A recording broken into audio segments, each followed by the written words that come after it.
No se oye.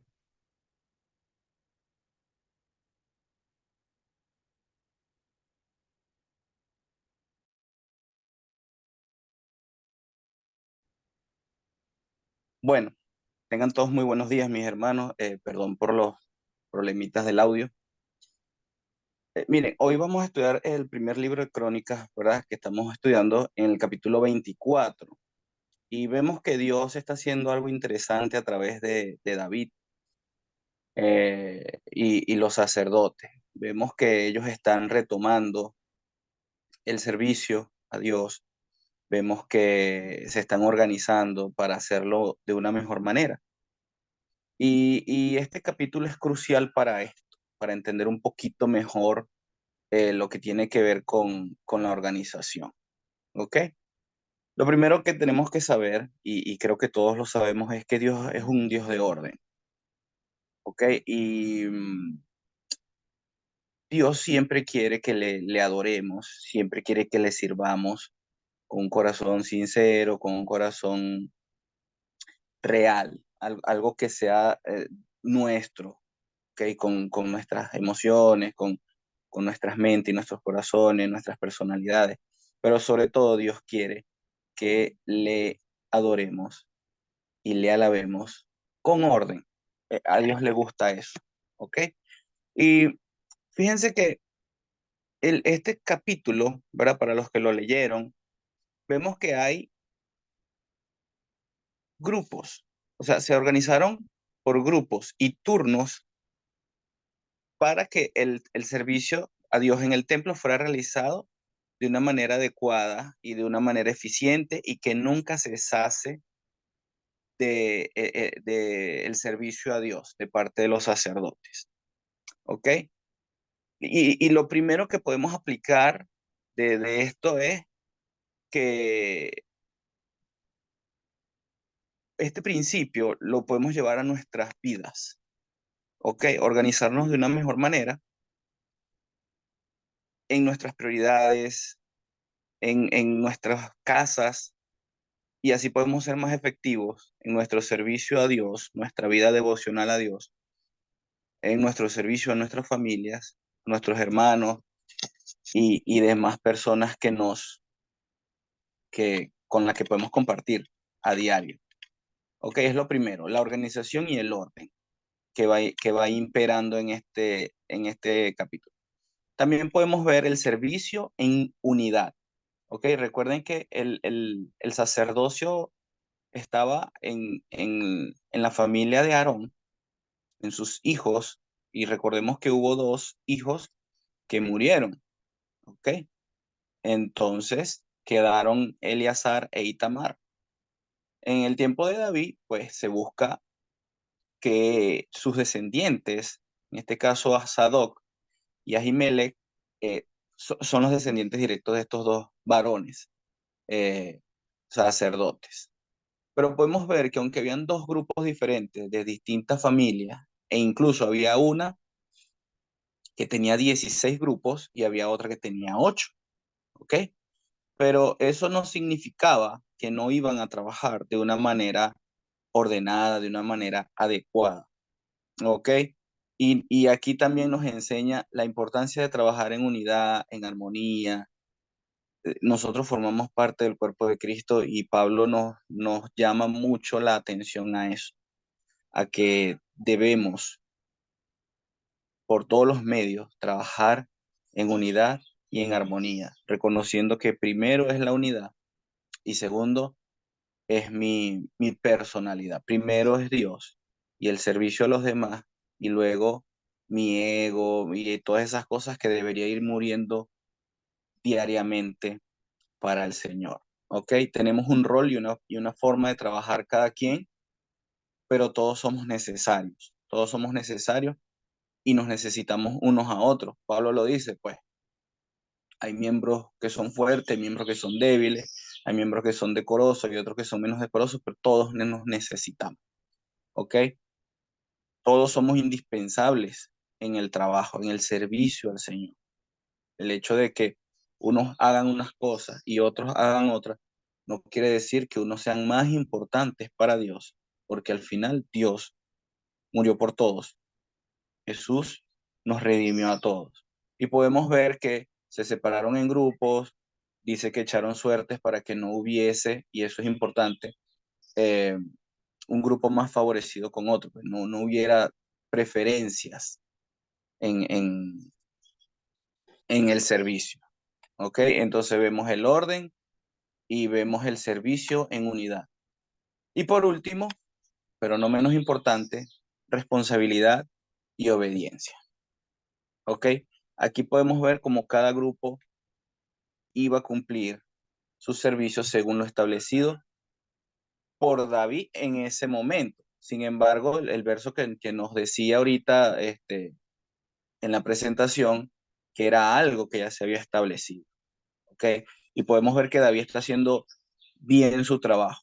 Hey, vamos a organizarnos, las normas están, Dios le dio a Moisés cómo se iba a hacer todo, a Aarón cómo iban a hacer todo, y vamos a hacerlo de esa manera, para que no hayan problemas. Recuerden que vienen del, del fatídico caso del arca, y ya David no quiere cometer esos errores por ignorancia. ¿Ok? Ahora, nosotros aprendemos a que debemos ser responsables. A veces es difícil, pero no es imposible. Para el latino es bastante fácil ser un poco irresponsable, un poco impuntual, pero nosotros no somos latinos ya, nosotros somos hijos de Dios, ¿ok? Y Dios quiere es eso, que seamos responsables, que seamos obedientes en lo que Él nos ha llamado a hacer. Y lo que Él nos llama a hacer es amar a Dios y amar al prójimo. Y hay tantas cosas en amar a Dios y hay tantas cosas en amar al prójimo, pero que debemos hacerlas, debemos llevarlas a cabo, debemos cumplirlas, ¿ok? Y eso se traduce en fidelidad al Señor. Y hablando de esa fidelidad, pues también tenemos una fidelidad con nuestras responsabilidades bajo la autoridad de Cristo, en obedecer mandamientos y principios que Dios nos ha dejado, confiando que Él va a premiar nuestra responsabilidad, va a premiar nuestra fidelidad, nuestra obediencia, ¿ok? El capítulo 24, ¿verdad? Aunque también nos habla de nombres y todo, podemos sacar estas tres enseñanzas el día de hoy. Dios quiere que su pueblo le alabe, Dios quiere que su pueblo le honre, Dios quiere que le sirva, pero con un orden. ¿Ok? Por eso Beto ayer decía que las personas, nosotros todos somos sacerdotes y hay una especial atención en los varones y más aún en los varones que ministran ahí al frente, en el púlpito, en las reuniones, ¿ok? En la adoración.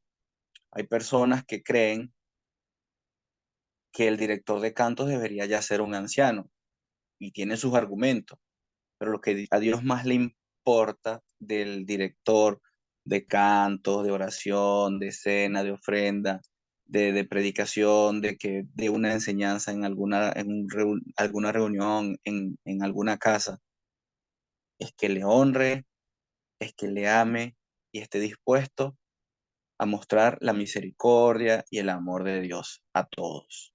Entonces, hermano, organización y orden que nos va a ayudar en nuestras vidas personales y en nuestra vida de comunidad de fe, de iglesia, ¿ok? Servicio en unidad. Y eso también se aplica a la casa, ¿ok? ¿Cómo? Bueno, se llegan a acuerdos de cómo hacer las cosas, ¿ok? Y el más idóneo para esto es Gustavo con sus estudios, pero es un principio. Unidad y armonía en el matrimonio también ayuda a que la familia, pues si vemos que aquí son jefes de familia, sirvan en la iglesia, ¿ok? Y trabajar en unidad y armonía es algo que nos debe caracterizar como, como hijos de Dios, como hijos de Dios. Jesús en la oración dice, Padre, quiero que ellos sean uno. Y eso, esa unidad va a ayudar a que el que no conoce de Dios, el que no conoce de Cristo, crea en Jesús, porque Él dice, para que el mundo crea que tú me has enviado, que ellos sean uno, ¿ok? Y la responsabilidad de la obediencia también nos distingue como ciudadanos celestiales, ¿ok? Vamos a quitarnos esos estereotipos esa cultura de que, bueno, el venezolano siempre llega tarde. Bueno, nosotros somos hijos de Dios, hijos de Dios.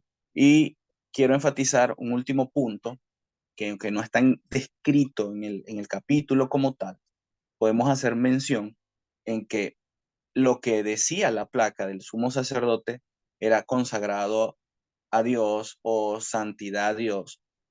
En cualquiera de los dos casos, el sacerdote debía ser santo, vivir en santidad. Hay una persona una vez dijo, la santidad es el pasaporte que te va a permitir ver a Dios. Ahí el versículo dice, mire, sin santidad nadie verá a Dios. Entonces, hermano, hoy les animo a que vivamos en santidad, a que seamos santos, a que con nuestra responsabilidad y obediencia las personas puedan ver que somos hijos de Dios, que somos personas dignas de confianza, ¿ok? Quiero que te animes hoy a servir al Señor en unidad, con tu familia primeramente, con tu grupo de tu sector, con quien te reúnes entre semanas, los domingos, claro está. Y también quiero que te animes a organizar y ordenar muchas cosas. Y no solo de ejecución, sino también de vivencia, de cómo me organizo en mi vida, en mi devoción a Dios, en mi lectura, en mi oración, en mi ayuno, en la meditación, en eso, en mi tiempo con Dios. Y eso es lo que les traigo del capítulo 24. Cafecito y vamos a orar, hermanos. Padre, te alabamos y te glorificamos, Señor. Grande eres y tan grande es tu amor con nosotros, Señor, que nos permites hoy vivir, que nos permite hoy estar aquí conectados, recibiendo de tu palabra, Padre, a nuestro espíritu, a animarnos, Padre, a organizarnos, a vivir en unidad, a ser responsables, Padre. Señor, ayúdanos y que tu Espíritu Santo nos guíe, Padre, nos guíe a estas tres virtudes que hemos visto hoy en este capítulo, al servicio en nuestras familias y al servicio a nuestros hermanos, Señor. Que cada uno de nosotros eh, medite en esto y haga sus respectivos ajustes en sus vidas, Padre. Y si ya lo han hecho y ya están transitando en esto, Padre, eh, temple, Padre, para seguir allí y no abandonarlo. Padre, ayúdanos a ser cada día mejores y que las personas puedan reconocer que somos cristianos, Señor, que somos seguidores. Ayúdanos a mejorar y que nuestro ego, Padre, mengue en pro de la unidad, Padre. Bendícenos, Padre, gracias te damos. En nombre de tu Hijo amado, te oramos. Amén.